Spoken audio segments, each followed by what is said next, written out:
Picture two people who are both 20 years old right now. One of them opens an investment account this month and puts in a small amount every single month without fail. The other one says they will start later, once they make more money, once they have a better job, once life feels a little easier. Both of them believe they are being reasonable. Both of them think 10 years will not make much of a difference in the end.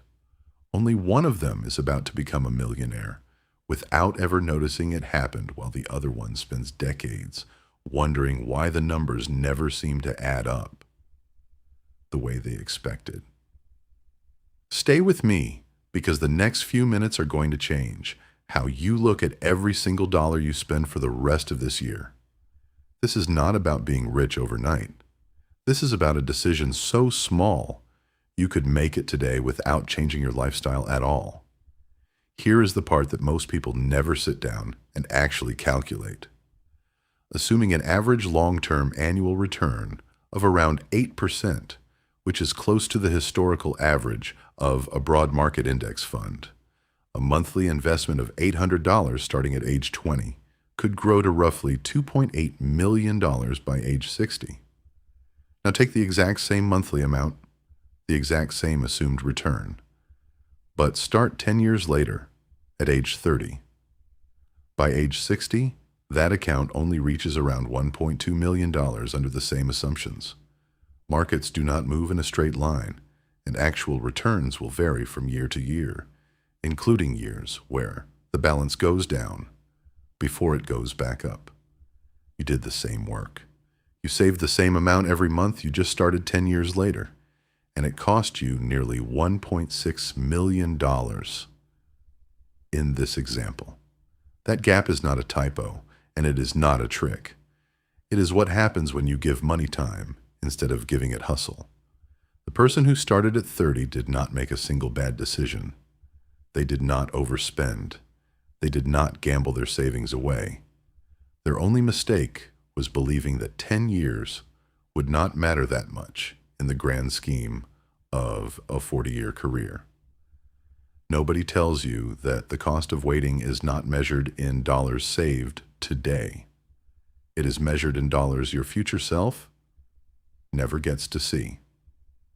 Keep watching, because the reason this happens is more interesting than the number itself. The scary part is that during those first 10 years, your account will look almost embarrassing. You will check your balance and see a number that barely moves. Meanwhile, a coworker leases a new car. A friend posts vacation photos every few months. Someone you went to school with buys a house before you have saved your first $10,000. It feels like you are falling behind. In reality, you are laying pipe underground while everyone else is building a nice-looking house on sand. This is not true for everyone, and plenty of people spend freely and still build wealth, just as plenty of careful savers still overspend in other areas. But as a general tendency, growth in the early years is slow because there is not much money yet for the interest to work on. But once your balance crosses a certain point, the growth stops looking like a slope and starts looking like a wall. That turning point is the entire secret, and almost nobody has the patience to wait for it. Most people quit right before the curve starts to bend upward because 10 years of flat-looking progress feels like proof that the plan is not working. It is not proof of failure. It is simply what the early stage of every compounding curve looks like, no matter how much money is involved. If you have ever felt behind because your progress looked invisible, this next part is exactly why that feeling is lying to you. The truth is, the people who look like they are winning early in their 20s are sometimes the ones who will have the least to show for it by their 60s, because visible spending and invisible saving can often work against each other. The comparison. Trap that drains your future. Every single purchase you make either buys you a future or steals from one. A car loses value the moment you drive it off the lot. A pair of shoes you had to have looks outdated within a year and forgotten within 2. None of that is inherently wrong to enjoy once in a while. But the problem is when spending becomes the default instead of the exception. Ask yourself one question before every non-essential purchase. Will this thing put money back in my pocket later, or will it only take money out of my pocket right now? A rental property, a business skill, an index fund, a professional certification. All of these can pay you back for years. A depreciating gadget, a limited release sneaker, a lease payment on a car you cannot actually afford. All of these take and never give back. This single question filters out almost every regret you will ever have about money.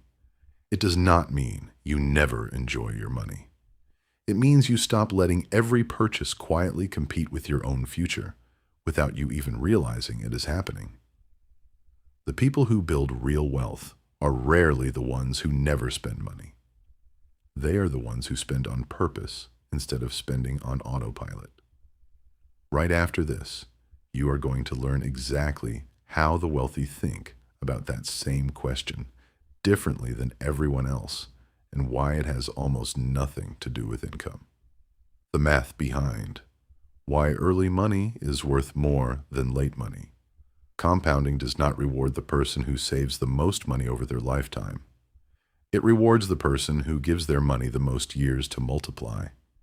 A dollar invested at 20 has 40 years to double and double again and double again.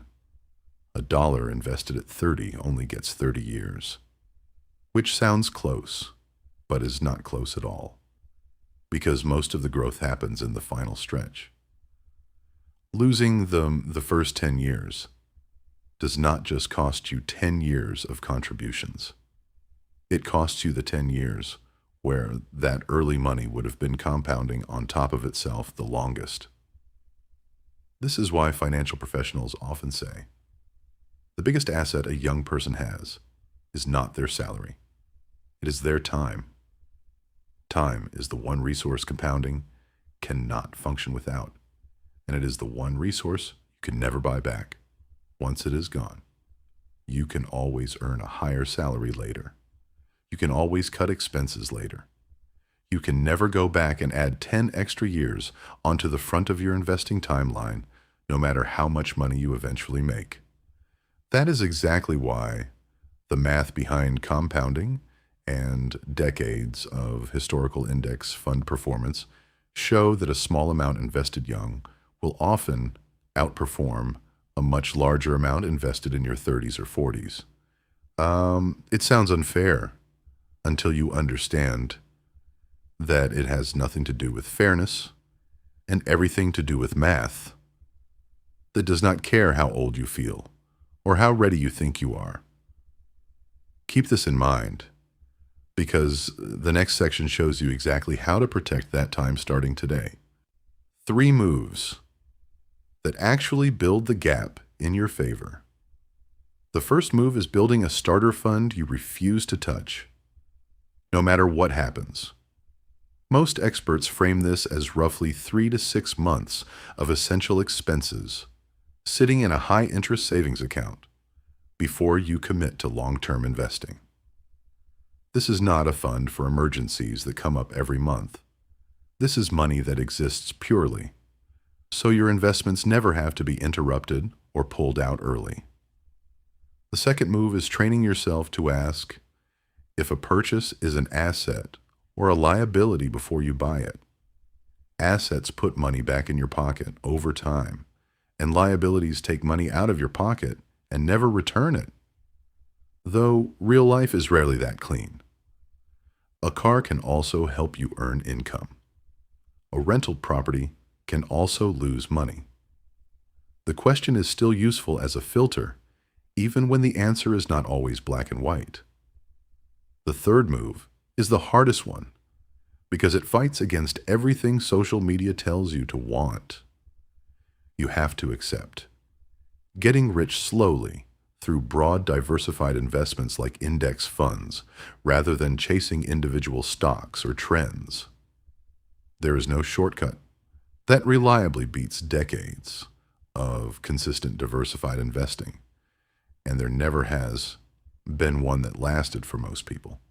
People who try to skip the wait usually end up starting over completely, which costs them even more time than if they had simply started small and stayed patient in the first place. It also helps to remember that $1 million decades from now will not buy what $1 million buys today, because prices rise over time, which is exactly why the goal is growing your money faster than inflation, rather than chasing a specific number. None of these three moves require a high income. They only require starting now instead of starting later. Notice that none of these three moves mention picking the perfect stock or timing the market or finding some secret investment nobody else knows about.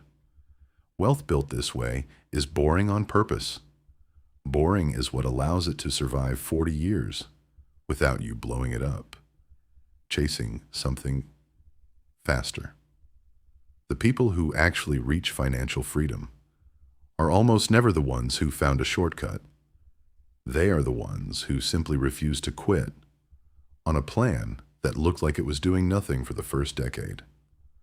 What this actually means for you right now.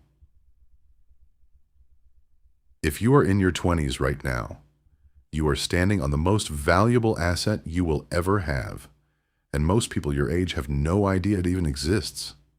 It is not your salary. It is not your job title. It is the sheer number of years still ahead of you for money to grow untouched. Every year you wait to start is not just a year of missed contributions. It is a year of missed compounding that can never be recovered, no matter how much money you throw at it later. You do not need to be rich to start. You need to be consistent, and you need to start before you feel ready, because nobody ever really feels ready. There will never be a perfect month where every bill is paid and there is nothing else you would rather buy. That month is a myth, and waiting for it is the single most expensive habit in personal finance. Every single month you push this decision back is a month you can never move to the front of the timeline again. The two people from the beginning of this video are both still out there right now. One of them is going to spend their 60s completely secure and free to do whatever they want. The other one is going to spend their 60s wondering what would have happened if they had just started 10 years earlier. The only difference between them is a decision that costs less than one dinner out per month. Which one are you going to be? This video will not make that decision for you, and neither will any amount of information you watch after this one. Only one action actually moves the needle, and that is opening an account and putting something into it before you close this app. Tell me in the comments how old you are and whether you have already started, because the answer might be the push someone else watching this needs to see today.